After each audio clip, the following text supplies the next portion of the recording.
У мяне адбылася вось такая вось бяда. Не купляйте гэтае гаўно. Слухаўкам, калі што, нават 2 гады няма. Ніколі ў мяне не было такіх модных, не ведаю, слухавак і вялікіх.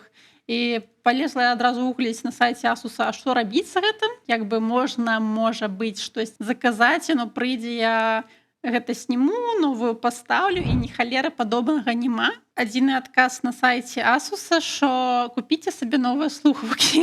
Ну як гэта так, купіце новыя слухаўкі, калі гэтыя працуюць? Замовіла вось такія сабе з Аліэкспрэсу. Па памеру я глядзела, як быццам бы падыходзіла, але зараз гляджу, можа, на паў сантыметра яны замалыя.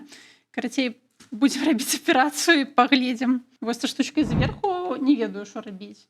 Я думаю, это адбылося праз тое, што было вельмі спякотна, і я пацела, і праз завушніцы яно вось тут вось пачалося ад завушніц.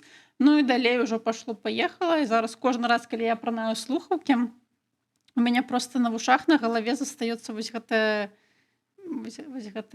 штучкі чорныя.